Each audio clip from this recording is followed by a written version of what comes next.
నమస్కారం అండి అందరికీ. ఈరోజు మనము చాలా పవిత్రమైన పండుగ అయిన రథసప్తమి గురించి తెలుసుకుందాం. ఈరోజు ఎందుకు ముఖ్యమైనది, ఎందుకు సూర్య భగవానుని పూజిస్తారు అని ఈ వీడియోలో చూద్దాం. రథసప్తమి అంటే మాఘమాసంలో శుక్లపక్ష సప్తమి తిథినే రథసప్తమిగా జరుపుకుంటారు. ఈ రోజును సూర్య జయంతి అని కూడా అంటారు. సూర్యుడు తన 7 గుర్రాలతో కూడిన రథంపై ప్రయాణం ప్రారంభించిన రోజే రథసప్తమి అని అన్ని పురాణాల్లో చెప్పబడింది. 7 గుర్రాల అర్థం ఏమిటంటే, సూర్యుని రథానికి ఉన్న 7 గుర్రాలు వారంలోని 7 రోజులను లేదా మన శరీరంలోని 7 చక్రాలను సూచిస్తాయి. అంటే సూర్యుడు మన జీవితానికి శక్తి, ఆరోగ్యం, కాంతిని అందిస్తాడని అర్థం. రథసప్తమి ప్రాముఖ్యత: ఈ రోజు నుంచి సూర్యుడు ఉత్తరాయణంలో బలంగా ప్రయాణిస్తాడని నమ్మకం. అందుకే రోగాలు తగ్గుతాయి. 7 గుర్రాల అర్థం ఏమిటి అంటే, సూర్యునికి రథానికి ఉన్న 7 గుర్రాలు వారంలోని 7 రోజులను లేదా మన శరీరంలోని 7 చక్రాలను సూచిస్తాయి. అంటే సూర్యుడు మన జీవితానికి శక్తి, ఆరోగ్యం, కాంతిని అందిస్తాడని అర్థం. రథసప్తమి ప్రాముఖ్యత ఏమిటో చూద్దాం.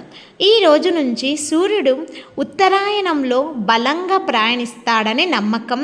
అందుకే రోగాలు తగ్గుతాయి, ఆరోగ్యం మెరుగుపడుతుంది, పాపాలు తొలగిపోతాయి అని విశ్వాసం. ఈరోజు చేసే ముఖ్యమైన ఆచారాలు ఏమిటో చూద్దాం. ఉదయం సూర్యోదయం ముందు స్నానం చెయ్యాలి. తలపై 7 ఎరుక ఆకులు అంటే జిల్లడి ఆకులు పెట్టుకొని స్నానం చేయడం శుభం.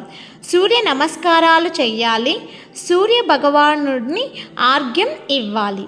ఇవి చేయడం వల్ల ఆరోగ్యం, దీర్ఘాయుషు లభిస్తాయని శాస్త్రాలు చెబుతున్నాయి. సైన్స్తో కూడా సంబంధం. సూర్యకాంతి వల్ల మనకు డి విటమిన్ వస్తుంది, ఇమ్యూనిటీ పెరుగుతుంది, మానసిక ఉల్లాసం వస్తుంది. అంటే మన ఋషులు అప్పుడే సైన్స్ని కూడా అర్థం చేసుకున్నారన్నమాట. కాబట్టి మిత్రులారా, రథసప్తమి కేవలం పండుగ మాత్రమే కాదు, ఆరోగ్యం, ఆధ్యాత్మికత, ప్రకృతిలో అనుబంధం, ఈ మూడింటిని నేర్పించే రోజు. పురాణ కాలంలో మనము సూర్య భగవానుని ఈ విధంగా చేస్తారు. 7 గుర్రాలతో కూడిన రథంపై ఆకాశంలో ప్రయాణిస్తాడు. చిక్కుడుకాయలతో రథం చేయడం అంటే సూర్యుని రథాన్ని ప్రతీకాత్మకంగా ఆహ్వానించడం అని భావిస్తారు. ఆరోగ్యానికి సంబంధించింది అని అర్థం. చిక్కుడుకాయలు శరీరానికి మంచివి, రక్తశుద్ధి చేస్తాయని, వేడి తగ్గిస్తాయని మన పెద్దల నమ్మకం.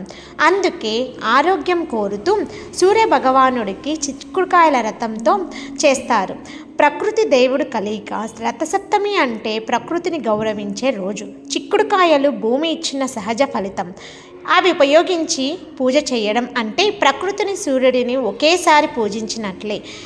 శాస్త్రాల ప్రకారం సూర్యుడు బలహీనంగా ఉంటే ఆరోగ్య సమస్యలు, కళ్ళ సమస్యలు, ఆత్మవిశ్వాసం తగ్గడం వస్తాయని నమ్మకం.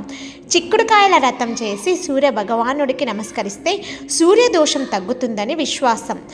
ఖరీదైన వస్తువులు అవసరం లేదు, ఇంట్లో దొరికే కూరగాయలతోనే చేస్తాము. అందుకే మన పెద్దలు సులభమైన మార్గంలో భగవంతుణ్ణి చేరుకోవడం అని నేర్పారు. చిక్కుడుకాయల రథం ఆరోగ్యానికి, శుభానికి మార్గం. ఈ వీడియో మీకు నచ్చితే ఒక లైక్ చేయండి. ఇలాంటి మరిన్ని వీడియోల కోసం ఛానల్ను సబ్స్క్రైబ్ చేయండి. ధన్యవాదాలు. అలాగే మరిన్ని వీడియోల కోసం జవాజీ లక్ష్మి ఛానల్ని ఫాలో అవ్వండి.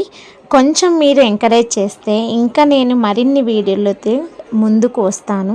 ఎందుకంటే వీడియోలు బాగా సక్సెస్ అవుతున్నాయని నాకు అనిపిస్తుంది. కాబట్టి ఎంకరేజ్ చేస్తారని నేను కోరుకుంటున్నాను. Thank you.